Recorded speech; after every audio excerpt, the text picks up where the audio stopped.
بالهدى ودين الحق ليظهره على الدين كله ولو كره الكافرون أشهد أن لا إله إلا الله وحده لا شريك له وأشهد أن محمدا عبده ورسوله اللهم صل وسلم على سيدنا محمد وعلى آله وأصحابه ومن تبعهم بإحسان وسلم تسليما أما بعد قال الله تعالى في كتاب الكريم أعوذ بالله من الشيطان الرجيم بسم الله الرحمن الرحيم ألف لام ميم صاد كتاب أنزل إليك فلا يكن في صدرك حرج منه لتنذر به وذكرى للمؤمنين.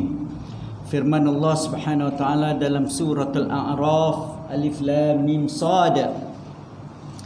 Inilah dia sebuah kitab yang diturunkan kepada kamu wahai Muhammad dan umat-umat kamu. Fala yakun fi sadrika harajun min. Maka janganlah kamu merasa sempit, merasa sesak dada dengannya, kerana ianya kitab ini Al-Quran litunzira bihi wa dhikra lil mu'minin, untuk diberi peringatan dan untuk diberi tazkirah, pengajaran bagi orang-orang mukmin. Tuan-tuan, puan-puan yang dirahmati Allah, alhamdulillah, syukur kita kehadrat Allah Subhanahu wa taala dengan limpah kurnia dan izinnya juga dapat kita bertemu lagi di rumah Allah surau Al-Islah ini bagi meneruskan sedikit perkongsian tadabbur Al-Quran, di mana satu usaha kerdil kita cuba untuk nak faham akan ayat-ayat yang Allah Ta'ala turunkan kepada kita, supaya dengannya kita dapat ambil pengajaran dan seterusnya kita dapat mengamalkannya. Dan yang paling baik lagi, kita sampaikan kepada orang yang terdekat dengan kita. Kalau tak boleh pada orang lain pun, pada anak isteri kita, suami kita, adik-beradik kita dan sebagainya. Mohon maaf, minggu lepas saya balik kampung tuan-tuan, balik Kelantan. Jadi insya-Allah hari ini tanpa lengah masa, kita kat mana itu surah apa surah apa? Atin dah Oh okey. Lepas Atin Asyarh Alam Nashrah. Okey, insya-Allah seperti mana biasa kita baca dan lepas tu kita cuba tengok apa message yang Allah Taala nak sampaikan kepada kita ni. Baik. A'udzubillahi minasyaitonirrajim. Bismillahirrahmanirrahim. Alam nashrah laka sadrak wa wada'na anka wizrak alladhi anqadha zahrak wa rafa'na laka dhikrak fa inna ma'al usri yusra inna ma'al usri yusra fa idza faraghta fansab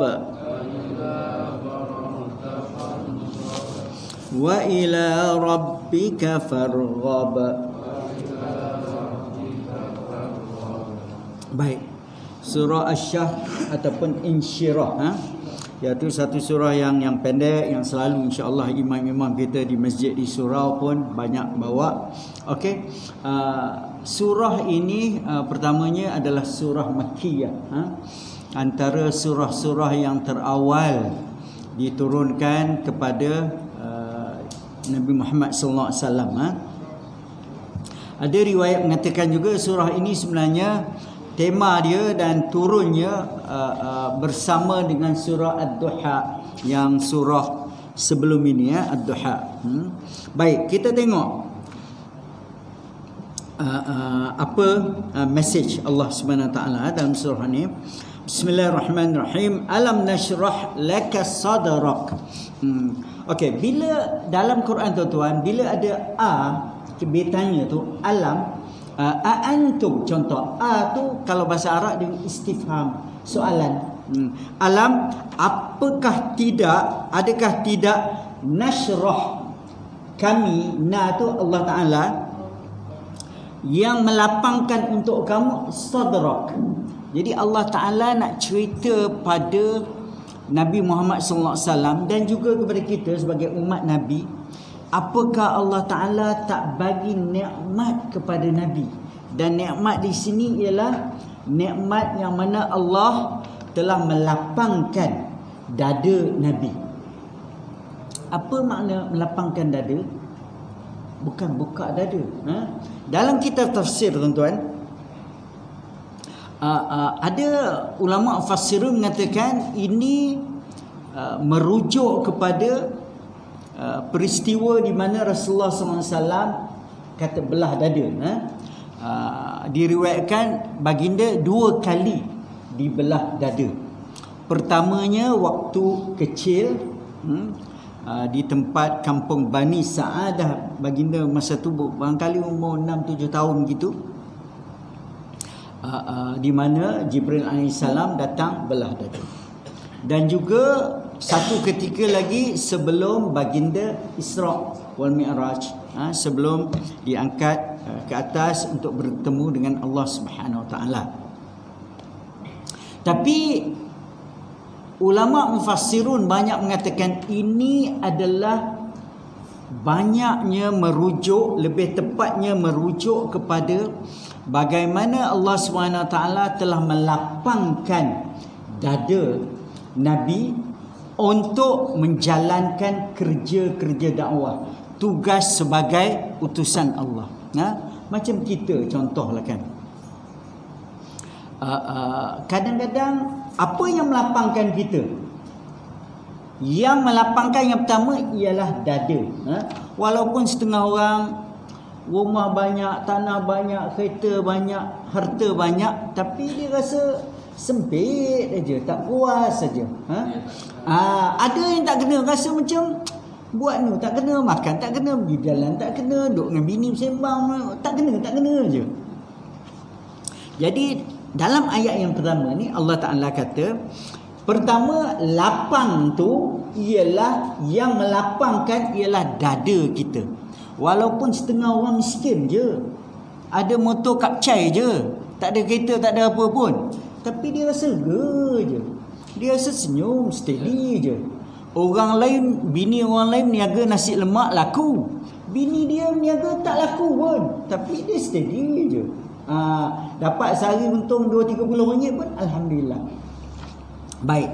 Yang kedua, yang bagi lapang-lapang ni apa dia? Ialah Allah. Itu alam nashrah. Tu daripada kami, yang menunjukkan Allah Ta'ala saja yang boleh melapangkan hati kita. Bukan bos kita, okey, Ali, tak ada nama Ali sini engkau kerja bagus, bulan depan aku naik gaji, bonus 5 bulan. Itu tak melapangkan hati kita. Kalau melapangkan itu hanya sementara saja, habis duit 5 bulan tu serabut balik. Jadi di sini ayat ini mengatakan yang melapangkan dada Nabi Muhammad SAW ialah hanyalah Allah. Kenapa perlu lapang dada ni? Sebab lapang dada inilah yang menyebabkan kita dapat khusyuk untuk beribadat kepada Allah SWT. Ayat yang saya baca tadi dalam suratul A'raf, Alif Lam Mim Sad, kitabun unzila ilaik, inilah dia kitab yang diturunkan kepada kamu wahai Muhammad dan umat-umat kamu, fala yakun fi sadrika harajum min, maka janganlah kamu rasa serabut dengan kitab ini, jangan kamu rasa sempit dengan kitab Al-Quran ini. Kerana apa? Ada tak orang rasa sempit dengan Al-Quran? Ada. Bila ada kuliah, Allah, kuliah lagi. Maaf cakap, bukan di sini, bukan saya refer pada perkongsian kita ni lah. Kadang-kadang di surau masjid ramai orang, tapi bila dia kuliah mana tu balik, dia rasa padahal balik tak ada apa pun. Nak kata makan nasi, kadang nak makan dah, ataupun lepas isyak pun ditunggu makan. Nak tengok berita pun saja, ataupun singgah kedai kopi. Jadi itu Allah Ta'ala kata, fala yakun fi sadrika harajum min, janganlah kamu rasa sempit, sesak dada. Sadrika, sadrun satu dada, banyak dada, sudur. Kan dalam Al-Quran pada wisufi sudur rinnas. Jadi jangan kamu rasa sesak dada kamu, sempit dada kamu dengan Al-Quran ini. Litunzira bihi, Quran ini diturunkan untuk bagi tazkirah pada kamu, wa zikra, peringatan untuk kamu, liqaumin yu'minun, bagi orang mukmin. Kita semua mengaku mukmin kan? Tak ada siapa kita yang tak mengaku mukmin. Saya mukmin. Jadi kalau kita mengaku mukmin, Allah Ta'ala kata Quran ini turun tidak untuk menyusahkan kamu, tidak untuk jadi sesak serabut kamu lah, kalau bahasa kita lah. Sebab itu macam surah Taha ma anzalna alaikal qur'ana litashqa. Taha, tidaklah aku turunkan Al-Quran untuk menyusahkan kamu, mencelakakan kamu, memayahkan kamu. Illa tazkiratan liman yakhsha, kecuali untuk bagi tazkirah, bagi peringatan pada orang yang takut. Takut pada siapa? Takut pada Allah. Jadi kalau nak takut pada Allah, kena tengok Al-Quran. Dalam surah Qaf pun ada, fadzakir bil Quran, bagilah tazkirah dengan Quran. Liman yakhafu wa'id, bagi orang yang takut pada Allah Ta'ala. Sebab itu ulama mengatakan, kalau mana-mana ustaz ke penceramah ke mana-mana pun, kalau kita bila nak bagi tazkirah, mesti kena ada selit, mesti kena ada daripada Al-Quran. Kerana Al-Quran itulah sumber tazkirah. Kadang-kadang sayanglah sekali, kadang-kadang kita cakap sejam setengah, satu ayat Quran pun tak ada. Sayang sekali ya. Baik. Jadi alam nashrah laka sadrak. Jadi Allah Ta'ala, tidakkah kami lapangkan dada kamu, apa tu, rasa lega, rasa senang, tenang untuk beribadat. Wa wada'na anka wizrak, dan kami kamilah, Allah Ta'ala kata kamilah. Macam mana hati lapang tu? Ini jawapan dia. Kamilah yang telah mengeluarkan beban kamu ataupun dosa-dosa kamu. Sebab hati-hati ni, Allah Ta'ala kata dalam ayat ni, surah ni, bila kita ada benda dosa, ada apa, jadi kita rasa serabut tuan. Kadang-kadang duit banyak pun, makan sedap pun rasa macam tak kena. Macam tak kena kan. Kadang-kadang kita ada rasa macam tu kan. Rasa macam ada je benda tak kena. Jadi ini wa wada'na anka wizrak. Jadi hati nak rasa lapang, dia kena keluarkan dosa tu. Bagaimana? Nabi Muhammad SAW tak apa, Allah Ta'ala telah mengampuni dosa baginda. Dalam surah Al-Fath, inna fatahna laka fatham mubina, sesungguhnya pembukaan kota Mekah, ada yang kata perjanjian Hudaibiyah, perjanjian yang sebenarnya, liyaghfira lakallahu ma taqaddama min dhanbika wa ma ta'akhkhar, supaya Allah Ta'ala mengampunkan segala kesalahan Nabi-Nabi yang dulu, yang terdahulu maupun kemudian. Tapi bagi kita, bagaimana kita nak keluarkan dosa kita? Tidak lain tidak bukan dengan istighfar, tidak lain tidak bukan dengan bertaubat. Sebab itu kalau kita bertaubat, Contoh simbolik kenapa Nabi Muhammad SAW yang dikatakan tadi belah dada waktu kecil, ialah kita ada anak-anak, kita nak jaga tu kena daripada kecil bersihkan jiwa dia. Makna kata nak solat nak, kita nak masuk syurga, Tuhan marah, Nabi tak suruh buat macam ni. Contoh kada benda-benda yang kecil, benda yang makan tangan kiri. Hadis Nabi, ya gulam, Nabi kata pada anak tiri dia, anak Ummu Salamah, ya gulam, ta'kul bil yamin fa innahu syaitana ya'kulu bil shimal aw kama qala. Wahai anak, makanlah dengan tangan kanan. Kerana apa? Syaitan makan dengan tangan kiri. Jadi anak-anak kecil lagi kita kena terapkan. Nah, itu simbolik Nabi belah dada waktu kecil. Sebelum peristiwa Isra' Mi'raj juga dikatakan sebagai pembersihan nak berjumpa dengan Allah Subhanahu Wa Taala. Begitu ya, kita contoh macam kita solat maghrib tadi, nak datang bukan saja kena bersih badan, mandi, pakai baju elok, minyak wangi, minyak atar dan sebagainya, tapi hati pun kena bersih. Niat kita elok, datang suci, tak serabut, tak apa. Kadang-kadang kita solat pun macam tak kena je kan. Macam tambah bila kelahi dengan bini pula atau ni aduh kan. Rasa macam atau benda kawan, kawan ni kita tak kenal, tak boleh. Kena clear, hati kena bersih. Wada'na anka wizrak alladhi anqadha zahrak. Kenapa dosa-dosa tu wizrak? Dosa-dosa inilah yang buat berat. Anqadha zahrak, belakang kita ni. Sebab itu ada hadis Nabi al-Qamakal, mafhum dia, orang mukmin, dia bagi dia dosa tu, bagi orang tak beriman, dosa bagi dia macam nyamuk, tak ada apa. Ada pun okey, aku solat lambat pun tak rasa apa, aku tak solat pun tak rasa apa, aku minum arak pun tak ada, steady je. Orang lain pun buat. Tapi bagi orang mukmin, dosa rasa macam mana? Besar, macam bukit ditanggung kat belakang. Makna kata, tak boleh lah, tak sedap lah, jadi macam tu.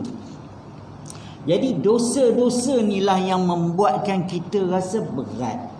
Rasa nak solat malas, rasa nak dengar kuliah malas, nak tengok Quran malas. Bukan kerana badan tak sihat. Kadang-kadang orang dia lepas subuh ataupun kuliah mungkin nak mengaji sekejapnya mengantuk, tapi naik basikal boleh, panjat bukit boleh kan. Orang sekarang tak tuan, panjat bukit beruang ke bukit mana ke apa, sanggup pergi Gunung Kinabalu kan. Gunung Kinabalu 3 hari boleh tidur dulu, sanggup. Naik basikal, kawan saya daripada Seremban, tiap-tiap minggu dia kata dia pergi Muar naik basikal. Umur saya naik basikal kuat, bukan tak kuat.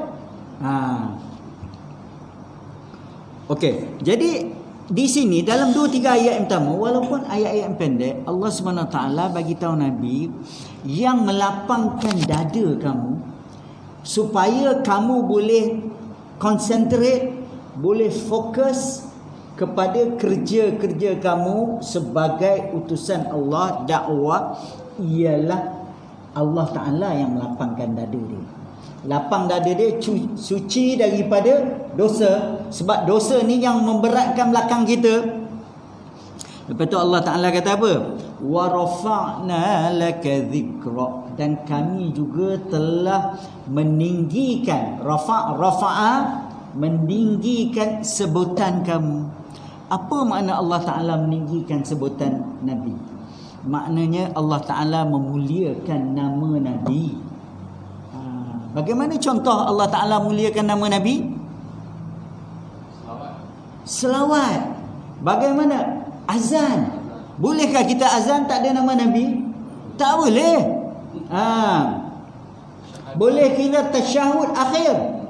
Tak boleh. Bolehkah kita syahadah nama Islam? Tak boleh. Jadi ini Allah Ta'ala telah memuliakan nama Nabi. Begitu juga kalau kita tengok, kita kata dah di Melaka waktu masuk Isyak 8.39, KL mungkin kemudian sikit, Sabah awal lagi. Kalau tengok, tidak ada satu waktu pun yang orang tak sebut nama Nabi Muhammad SAW. Ini baru Malaysia, belum Indonesia, belum Hong Kong. Ada tak orang Islam Hong Kong? Ada. Jepun dan sebagainya, England, Germany, semua dan sebagainya. Jadi ini Allah Ta'ala nak bagi tahu Nabi betapa Allah Ta'ala kasihnya kepada Nabi, mulianya Allah Ta'ala muliakan Nabi, di mana nama Nabi pun diangkat sebegitu. Kadang-kadang kita maaf cakap, kadang-kadang macam orang politik dan sebagainya, walaupun dia jasa banyak dan sebagainya, kalau kita tanya yalah zaman kita mungkin Allahyarham Tunku Abdul Rahman, Tun Razak ke apa, tanya anak-anak kita, dia pun tak tahu siapa dia ya. Sebab walaupun jasa banyak, orang hidup lama tu mungkin sudah lama, tetapi Nabi Muhammad SAW semua orang tahu. Sebab Allah Ta'ala sendiri yang memuliakan dia.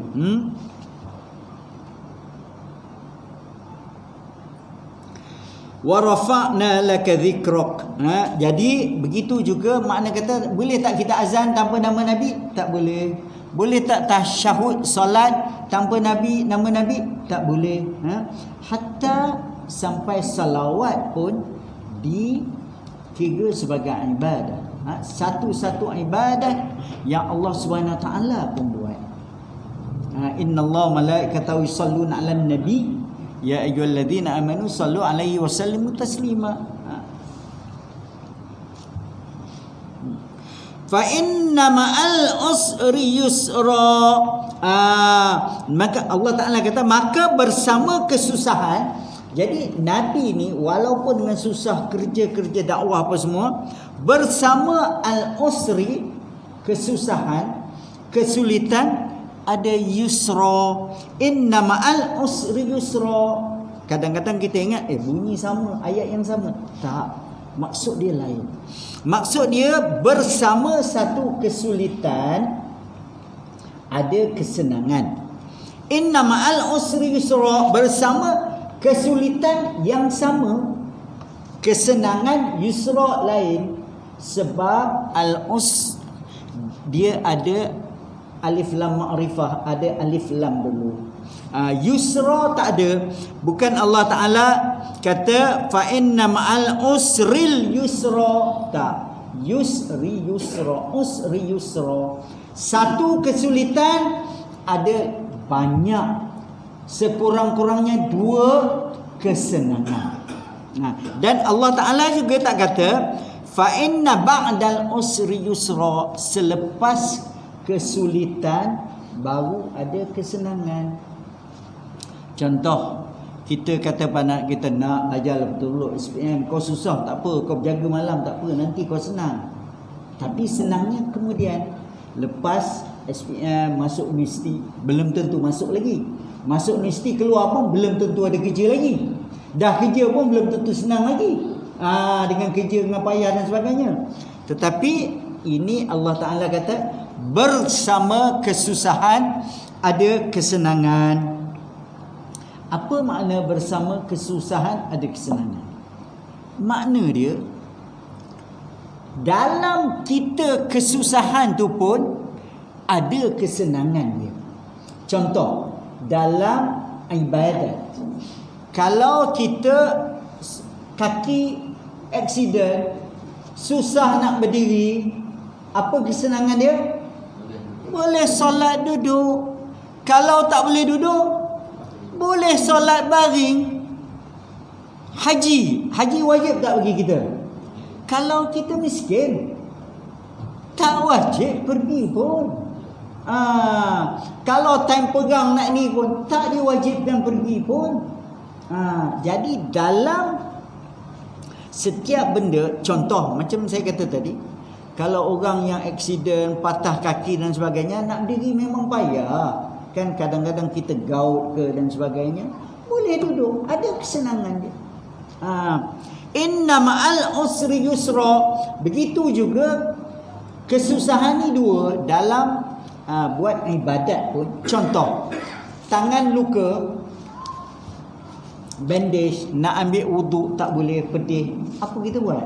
Boleh tayamum, ada kesenangan dia. Begitu juga kesusahan dalam kehidupan. Dalam kehidupan pun Allah Ta'ala kata, yang ulama mufassirin kata ini pun ada kesenangan. Kita accident ataupun kita sakit, Tuan Najimat, malam tak boleh tidur, ada tak kesenangan nak bangun malam? Ada tak kesenangan nak tahajud? Ada. Ada tak kesenangan nak zikir? Time kita sihat-sihat ni, tidur, pasang aircon, ruyuk lah. Sampai subuh 6.30, kadang pukul 7 orang bangun. Tapi bila kita sakit, ada kesenangan untuk beribadat dia. Payah nak tidur, boleh kita zikir sekurang-kurangnya, ataupun baca Quran, ataupun kita solat, ataupun kita muhasabah diri kita. Ya Allah, aku ni teruklah dulu masa muda, macam-macam dah aku buat. Boleh kita bermunajat kepada Allah Ta'ala.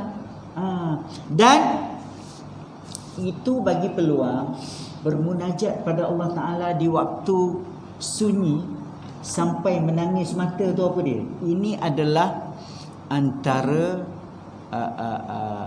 golongan, 7 golongan yang diberi naungan oleh Allah Subhanahu Wa Taala pada hari. Tak ada naungan lain kecuali naungan Allah Taala. Sab'atun yuzillumuhumullah yawma la zilla illa zillu. 7 golongan yang Allah Ta'ala bagi naungan pada hari, tak ada naungan lain kecuali naungan dia. Antara dia Al-Imam Al-Adil, pemimpin yang adil. Pemimpin bukan YB saja, bukan PM saja. Kita pun anak isteri kita tu apa tu? Ar-rajulun wa qalbuhu mu'allaqun fil masajid.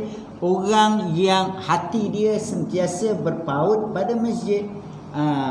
Betul. Warajulun tasaddaqa bisadaqatin fa akhfaha hatta ta'lama shimaluhu ma tunfiqu yaminuhu.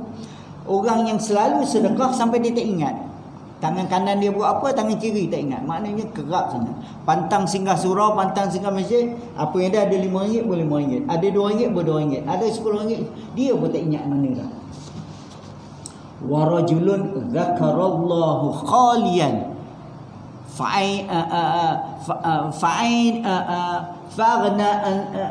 fa'ansab aina au qamaqal. Orang yang lelaki yang ingat Allah waktu sunyi sehingga menangis mata dia. Saja-saja kita menangis tak tuan? Jangan kata tuan lah, saya lah. Tak. Tapi bila kita sakit, Tuan Haji Mat, boleh menangis tak kita? Ya Allah, sakit ni ya Allah. Menangis tak kita? Peluang tak untuk kita ni? Maknanya dalam sakit kaki, sakit dada, sakit apa dia? Sakit apa-apa semua pun, kita mudah untuk mengingati Allah Subhanahu Wa Taala. Fa inna ma'al usri yusra, inna ma'al usri yusra. Fa idza faraghta fansab. Allah Taala kata, maka apabila faraghta, bila kamu senang, kamu free, kamu ada lapang, fansab. Allah Taala kata pada Nabi dan juga pada kita, bila kamu rasa free, rehat ke? Tak, fansab, kerja lagi bersungguh-sungguh. Macam baru ni kita tadabbur surah apa? Idza jaa nasrullahi wal fath. Apabila datang kemenangan, wa ra'aitan nasa yadkhuluna fi dinillahi afwaja. Kamu akan dapati ramai orang masuk Islam, ramai, banyak. Kemenangan dah ada. Kalau kita apa dia, lepas dah menang, enjoy lah. Bakar kambing ke apa kan? Mesti kenduri ke apa? Allah Ta'ala kata apa tu? Fasabbih bihamdi rabbika wastaghfir. Fasabbih, sucilah Allah, pujilah Allah, minta ampunlah kepada Allah bila dah menang ni. Sebab itu Allah Ta'ala kata, fa idza faraghta fansab. Bila kamu rasa lapang, free, fansab, bersungguh-sungguh buat kerja untuk Allah, bersungguh-sungguh dakwah, bersungguh-sungguh baca Quran, bersungguh-sungguh salat tahajud, bersungguh-sungguh pesan pada kawan, bersungguh-sungguh sedekah. Hadis Nabi Muhammad sallallahu alaihi wasallam, tuan-tuan, ni'matani maghbunun, ni'matani maghbunun fihima kathira minan nas, al-faragh, as-sihhat wal faragh, atau kama qala. Dua nikmat yang keduanya banyak manusia tertipu dengannya. As-sihhat wal faragh, sihat dan masa lapang. Pasal apa? Time kita sihat, macam kita kata tadi, sihat, kuliah tak boleh dengar, basikal boleh sejam 2 jam, panjat gunung boleh. Begitu juga time masa lapang. Masa lapang banyak. Lepas maghrib tak ada kerja apa, tak ada ni kuliah sana sini, tak nak. Tapi bila dah sakit dah apa, baru nak. Time masa lapang kita tak manfaatkan. Sebaiknya tengok TV, bersembang yang lara, jumpa kawan dan sebagainya. Tak apa, jumpa kawan tak apa, tetapi jangan lara. Sebab itu antara ciri mukmin yang Allah Ta'ala kata dalam suratul Mu'minun, qad aflahal mu'minun, berjayalah orang-orang mukmin. Apa dia ciri dia? Alladzina hum fi salatihim khashi'un, solat khusyuk. Hak tu kalau saya lah, yang tu pun tak lepas fail. Walladzina hum anil lagwi mu'ridun, orang yang berpaling daripada benda-benda yang lara. Apa makna lara? Benda-benda yang walaupun apa tuan? Melekakan, yes, walaupun tidak haram tetapi melekakan. Contoh, orang kita nak dengar kuliah, nak datang solat jemaah, lampatlah kuliah ni, Allah, sejam lah maghrib ni lagi. Tapi siram pokok boleh tak sejam 2 jam? Main dengan kucing boleh tak lama? Boleh. Mandi kucing, shampoo kucing, selfie kucing, cerita Facebook, boleh. Macam siram pokok bunga, boleh tak siram pokok bunga? Boleh. Yang tak boleh lara. Siram, potong sana, potong sini, nyek sehari 2-3 jam. Sedangkan masa itu lebih baik diperuntukkan untuk apa? Ibadat pada Allah Ta'ala, baca Quran, ngaji, solat dan sebagainya. Itu yang dikatakan walladzina hum anil lagwi mu'ridun. Bukan benda-benda yang haram. Yang haram sama telah lagi lah. Nak pergi minum arak, main judi lah apa, memang sama telah tak boleh lagi. Mandi kucing, jaga kucing elok tak? Elok. Tapi sampai sehari 2-3 jam apa cerita Abang Haji kita? Buang masa. Sedangkan masa tu lebih diperuntukkan macam ni. Sebab itu yang Nabi kata tu, dua nikmat yang manusia banyak tertipu. Maghbunun, tertipu. Pasal apa? Dia ingat mandi kucing tu lagi bagus pada dengan kuliah. Dia ingat siram pokok tu lagi bagus daripada baca Quran. Itu dia tertipu. Main dam. Tak, main dam tu memang nampak juga. Kita nampak kalau bini, maaf cakap lah, kalau bini kita lah, kita main dam, bini kita marah tak Haji? Marah. Tapi kalau kita sapu sampah di rumah, sapu sampah elok, sapu sampah tiap-tiap hari 2 jam, elok ke tak elok? Kalau bini kita kata elok tak? Oi, bagus laki aku. Bagus, mana nak cari laki macam ni. Rajin. Tapi agama bagi tak macam tu? Agama elok tak? Tak. 2 jam tu masa boleh kita manfaat baca Quran, baca tadabbur. Dalam setengah jam pun beberapa ayat kita boleh. Ini. Sebab itu tak ni. Nabi SAW kata tertipu. Kita tertipu. Kita nak buat benda elok, memang cuci rumah elok. Ataupun orang perempuan kita basuh pinggan, kemas. Habis-habis kemas. Memang elok kemas rumah, bukan nak suruh rumah terabur. Tetapi jangan over sampai waktu solat azan dah bunyi duk kemah lagi, duk kemah lagi. Padahal yang lebih utama ialah solat. Okey. Kalau kita tengok apa tu contoh Nabi kita Muhammad sallallahu alaihi wasallam, rumah baginda besar mana? Baginda kemah rumah lama ke tak? Agak-agak lama ke tak? Nak lama je, rumah dia bersatu je. Ada besar. Kan kita yang insya-Allah alhamdulillah ramai antara kita yang nak pergi ke Masjid Nabawi dan sebagainya. Ma baina baiti wa minbari rawdatan min riyadil jannah atau kama qala. Nabi kata di antara mimbar aku dan rumah aku, rumah dia kat mana? Makam Nabi. Makam Nabi tu, rumah Nabi tu. Besar mana bersatu kita tengok.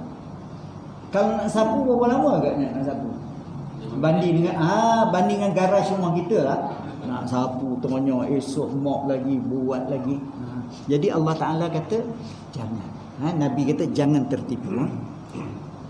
Fa idza faraqta fansab wa ila rabbika farghab. Kerana dan pada Tuhan kamu rabbika farghab, kamu berserah, kamu harap apa semua kepada Allah Subhanahu wa taala. Jadi surah ni tuan-tuan dan puan-puan, walaupun surah pendek, dia bagi gambaran pada kita. Yang pertamanya, kita ada objektif utama. Hidup kita apa objektif utama kita? Wa ma khalaqtul jinna wal insa illa liya'budun. Allah Taala tak jadikan kita jin manusia illa liya'budun, memperhambakan diri pada Allah. Apa saja kita buat untuk Allah SWT. Sebab itu Allah Taala dia kata kita, kecintaan kita pun cinta kepada Allah. Bagaimana syarat untuk kita cinta pada Allah Taala? Ikut Nabi. Qul in kuntum tuhibbunallah, dalam surah Ali Imran. Kalau katakanlah wahai Muhammad, bagi taulah umat-umat kamu, ceritalah, pesankanlah, kalau mereka cinta pada Allah, fattabi'uni, ikutlah aku. Aku tu siapa? Ikutlah Nabi. Jadi tujuan utama hidup kita ialah untuk beribadat kepada Allah Subhanahu wa taala. Jadi Allah Taala kata nak beribadat kena apa? Dada kena clear. Biarpun duit tak berapa ada, biarpun badan tak berapa sihat, tapi senang je.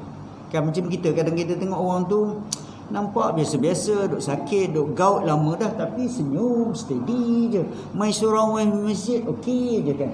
Kadang-kadang kita yang ataupun yang rasa yang lebih sikit pada dia tu rasa macam tak kena.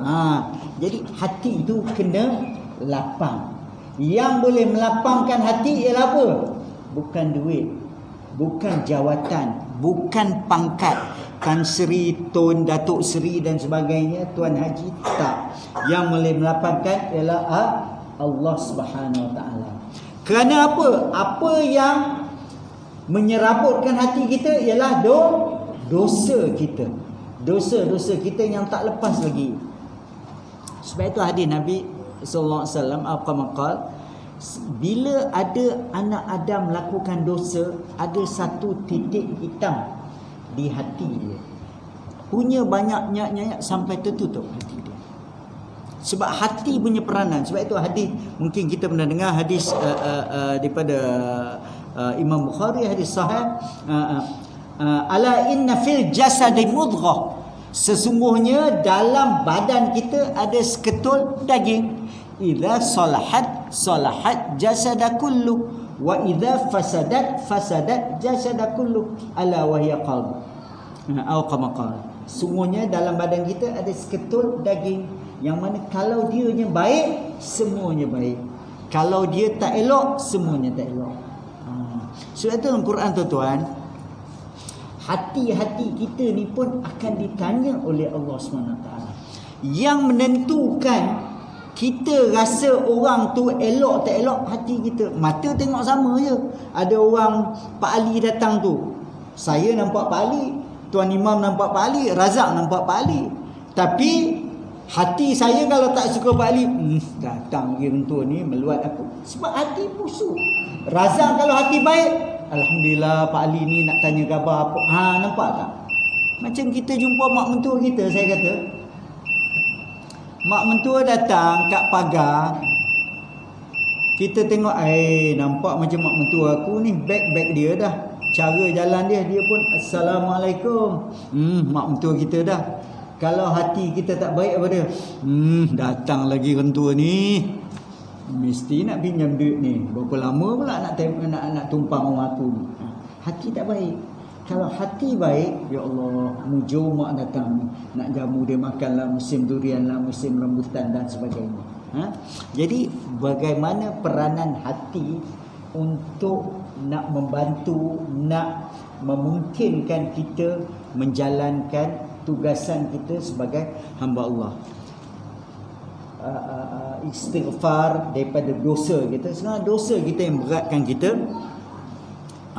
Lepas tu fa inna ma'al usri yusra. Dalam, kalau kita baca ayat ni, Ibnu Abbas tuan-tuan perempuan, kalau kita tengok antara sahabat Nabi 4 orang yang ahli Quran, pakar bahagian Quran, Ibnu Abbas, Ubay bin Ka'ab, Ibnu Umar, Ibnu Mas'ud. 4 orang ni yang Nabi kata memang ni. Ibnu Abbas mengatakan la yaghlibu usrun yusrain, takkan mungkin satu kesusahan mengatasi 2 kebaikan. Makna apa? Dalam setiap kesusahan kita pasti ada 2 kebaikan. Contoh, apa pun. Sebab itu kita, apa saja yang Allah tak berlaku pada kita, semua alhamdulillah. Nabi kita ajar yang baik, alhamdulillah allazi bi ni'matihi tatimmus salihat. Alhamdulillah, syukur pada Allah yang dengannya telah menyempurnakan segala kebaikan untuk aku. Kalau yang tak baik pun, bawa kereta accident, bawa kereta, bawa motor terjatuh longkang, alhamdulillah juga. Alhamdulillah ala kulli hal, atas segala sesuatu semua alhamdulillah. Itu makna kita redha pada Allah. Hati kena baik, kena bersih dengan Allah Ta'ala. Kadang-kadang maaf cakap, kita kadang ada wirid kita ni, doa pagi, doa petang, raditu billahi rabba, kan? Aku redha Allah Ta'ala Tuhan aku. Tapi bila orang lain naik pangkat, kita tak naik pangkat, kenapa dia naik pangkat ni? Kita tak puas hati. Tak boleh, kita kena redha. Macam saya kata, orang lain meniaga menjadi, kita meniaga rugi. Kenapa dia ni? Mesti dia dah buat menderem ke apa ni. Tak boleh, hati kena bersih. Allahu a'lam. Ada apa-apa nak ni saya tertinggal ke, nak kongsi abang Haji Mat kita? Selalu abang Haji Mat kita banyak modal ni.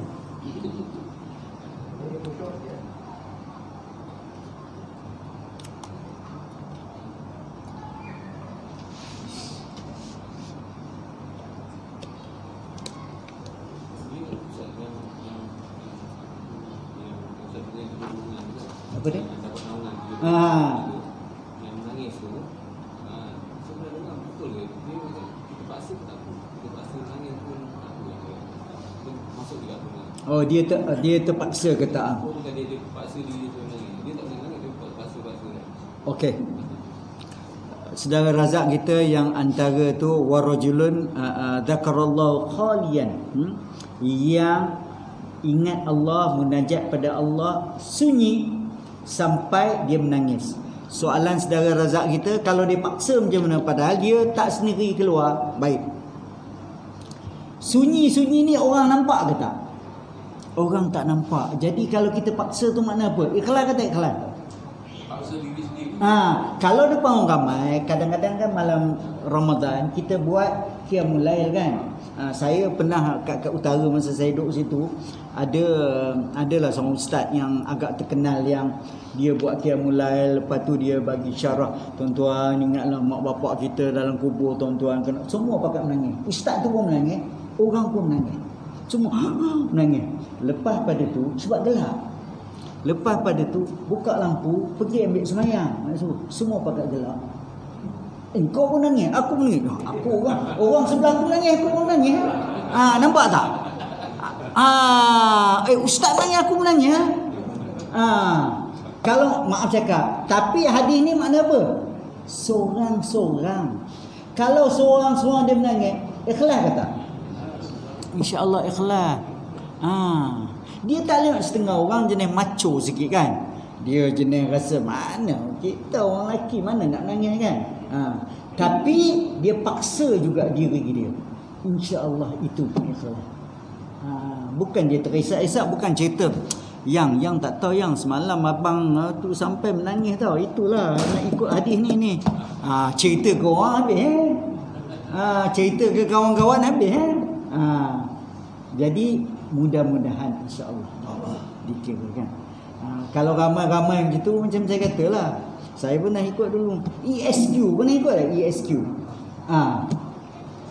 ESQ adalah satu kumpulan daripada seberang Indonesia yang mana dia memainkan motivasi kita. Dia tunjuk gambar neraka dengan apa macam-macam. Orang yang tengok kali pertama memang semua menangis ni kan. Tapi rupanya dia ada tip orang menangis. Dia nak menangis. Allah. Ada apa-apa lagi? Ya, Tuan Haji. Kalau usaha kita nak betul dalam usaha kebaikan ni lah. Kadang-kadang kita kadang-kadang terpaksa memaksa diri itu. Adakah itu datang bagian daripada jihad? Jihadnya membentuk diri kita daripada membuat kebaikan walaupun susah. Okey, paksa diri memang dalam Al-Quran berbanyak. Sa'yun, kita wasa'a, kita kena bersungguh. Sebab apa? Ada tak, maaf cakap, ibadat yang kita nak buat ni, ada ke orang saja nak duduk sini? Pada duduk sini baik. Kat rumah yang mana lagi sedap? Kat rumah tengok TV, pasang aircon, minum teh lah, apalah bini buat goreng pisang dan sebagainya. Kita kadang-kadang paksa diri tuan-tuan. Itu paksa diri. Kalau nak ikut ikhlas, ialah memanglah kalau tahap kita tidaklah macam Nabi Muhammad SAW. Nabi bila Aisyah, isteri baginda, ya Rasulullah, kenapa kamu solat malam sampai bengkak-bengkak kaki? Bukankah Allah Ta'ala tak ampunkan kamu dah dijamin syurga? Apa Nabi kata? Afalam akunu abdan syakura. Bukankah aku ni patut jadi hamba yang syukur? Itu Nabi. Tapi kalau kita tuan-tuan, kalau kita nak bangun, kita paksa diri tak nak bangun malam? Nak solat, nak apa? Kalau ikut kita, sedap tidur lagi ni kan. Memang paksa diri. Mudah-mudahan dengan paksa diri itu Tuan Haji, itu adalah jihad kita. Bersungguhnya kita untuk contohlah macam kita kata, kalau kita mengaji Quran, macam saya kata, lengoh tak lengoh mengaji Quran duduk sila ni? Lengoh. Tapi kita paksa diri. Kalau duduk di rumah lagi relax, lagi bagus. Sekarang datang balik. Ataupun tak payah datang, solat di rumah, solat juga. Tapi kenapa kita datang? Sebab nak paksa diri. Kita sa'yun, dalam Quran pun ada sebut, kita kena buat satu benda bersungguh. Bukan sambil lewat. Orang pergi, aku pun pergilah. Sambil, tak boleh. Sebab itu sa'i pun dipanggil sa'i, berusaha. Kan sa'i, kita nak jalan, alhamdulillah saya baru 2-3 minggu balik umrah tu. Umur kita ni nak boleh ke 7 kali pun duk fikir. Anak saya kata, ya jauh juga ni ya. Tak jauh, padahal dalam hati saya pun boleh tahan. Bersungguh-sungguh kita kena tu. Wallahu a'lam. Ya, Syaril.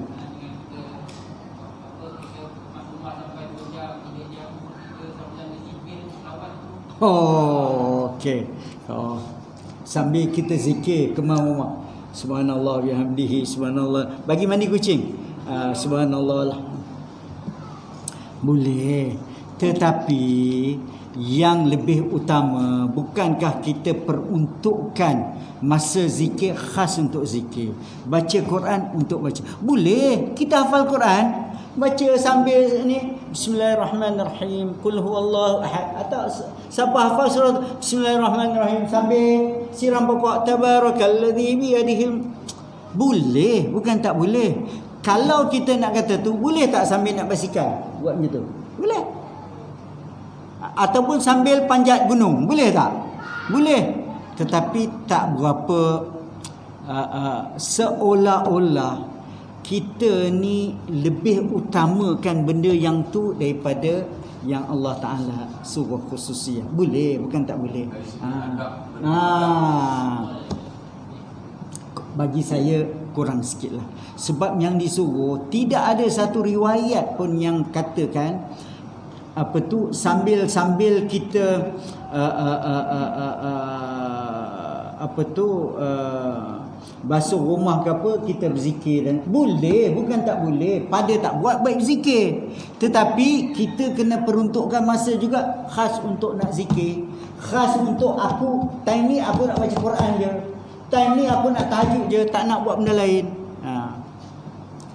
Kan, jadi kalau kita memang boleh kita dengan naik basikal ni apa semua kan, tapi tak berapa ni lah. Tidak, tak berapa kena lah. Sebab kita buat amalan-amalan semua ada time dia. Contohlah kita katakan macam kita kata, setengah orang kata dengar Quran sambil nak tidur, sambil aku dengar Quran, ataupun aku dengar kuliah sambil tidur, pasanglah YouTube ke apa pun. Tapi sama tak dengan kita dengar, kita duk sungguh sa'yun yang berusaha untuk macam ni? Tak sama. Tak sama. Tak Ustaz kena berceramah lah, memberi zikir, memberi ibu, kita kat belakang berzikir. Boleh kan? Macam mana? Apa? Oh, kuliah ada depan, dia kat belakang berzikir. Tak konsentrate. Tak, dia memang ada tak masa zikir untuk lain. Sebab antara kuliah-kuliah ini ada hadis Nabi al-Qamaqal yang dikata majtama'a qaumun fi buyutin min buyutillah, tidaklah berhimpun satu kumpulan di rumah-rumah Allah, wa yatlunal kitab Allah, mereka baca Quran, kita semua baca Quran, wa yatadarrasuna bainahum, mereka belajar antara satu sama lain. Tuan-tuan dengar, belajar daripada saya. Tuan-tuan, abang mak tanya soalan, saya belajar daripada dia. Illa nazalat alaihimus sakinah, kecuali diturunkan kepada mereka ketenangan.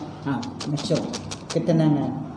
Wa ghasyiyahumur rahmah, diliputi mereka dengan rahmat. Wa haffathumul malaikah, dikerumuni mereka dengan malaikat. Ada tak malaikat ni? Berapa? Tak tahu. Allah Ta'ala kata ada, kita kata ada. Nabi kata ada, kita kata ada. Wa dzakarahumullahu fi man 'inda, dan disebut nama mereka oleh Allah di kalangan makhluk-makhluknya. Jadi yang macam apa tu Syahril kata tadi, kalau kita nak zikir, nak apa ni semua, time ustaz mengajar tu tak kena. Sebab yang lebih utama time ni, balik rumah boleh berzikir tak? Boleh. Balik rumah time tu kita tak zikir pun, contoh lah kan. Ataupun ustaz tengah mengajar, siapa semua kita solat sunat, boleh ke tak? Kita baca Quran, tak kena lah. Tak kena. Sebab menuntut ilmu pun satu benda yang wajib untuk kita. Hadis Nabi, kun aliman au muta'alliman au mustami'an au muhibban wa lam takun khamisan au qamaqal. Masa Allah Ta'ala bagi umur kita, kun aliman, jadilah orang alim, boleh mengajar, au muta'alliman, ataupun orang yang dengar, au mustami'an, ataupun jangan-jangan sekali dengar, au muhibban, ataupun orang yang cinta pada ilmu. Jiran kita tak pergi, dia balik tanya, Imam apa tadi? Adalah kuliah tu, bagus. Dia pun cinta. Walam takun khamisan, jangan takut orang yang kelima. Apa yang kelima tu? alim pun tak, dengar ilmu pun tak, jangan-jangan sekali pun tak, suka ilmu pun tak. Orang duk mengajar, contoh dia baca Quran ataupun dia duduk belakang, tak apa kenalah. Wallahu a'lam. Saya sekadar itulah tuan-tuan, kat pukul 9 dah. InsyaAllah yang baik daripada Allah SWT, khairin min Allah, syarrihim min nafsih. Moga-moga Allah Ta'ala beri hidayah kepada kita untuk terus istiqamah, untuk cuba memahami ayat Al-Quran supaya dengannya dapat kita beramal. InsyaAllah esok kuliah subuh macam biasa kita baca doa sikit tuan-tuan. Bismillahirrahmanirrahim. Alhamdulillahirabbil alamin wassalatu wassalamu ala asyrafil anbiya'i wal mursalin wa ala alihi washabbihi ajmain. Allahumma arhamna bil Quran. Ya Allah, rahmatilah kami dengan Al-Quran, waj'alhu lana imaman wa nuran wa hudan wa rahmah. Jadikanlah Quran itu sebagai ikutan untuk kami ya Allah, sebagai pemimpin kepada kami ya Allah, sebagai cahaya untuk kami, sebagai asbab untuk kami mendapatkan rahmat-Mu ya Allah. Allahumma dzakkirna minhu ma nusina. Ya Allah, ajarkanlah, ingatkanlah kami apa yang telah kami lupa daripada Al-Quran. Wa 'allimna minhu ma jahilna. Ajarkanlah kami apa yang kami tidak tahu daripada Al-Quran. Warzuqna tilawatahu ana al-laili wa atrafan nahar. Rezekikanlah kami Allah untuk belajar Al-Quran waktu siang dan malam. Waj'alhu lana hujjatan ya rabbal alamin. Jadikanlah Al-Quran itu ya Allah yang datang kepada kami untuk menjadi hujah sebagai pembela kami pada hari kiamat kelak. Kurniakanlah kami Allah ganjaran seperti mana janjikan oleh junjungan besar kami Muhammad sallallahu alaihi wasallam, khairukum man ta'allama al-Quran wa 'allama. Sebaik-baik antara kamu ialah orang yang belajar dan mengajar Al-Quran. Sallallahu alaihi sayyidina Muhammad wa ala alihi wa sahbihi ajmain. Alhamdulillahirabbil alamin.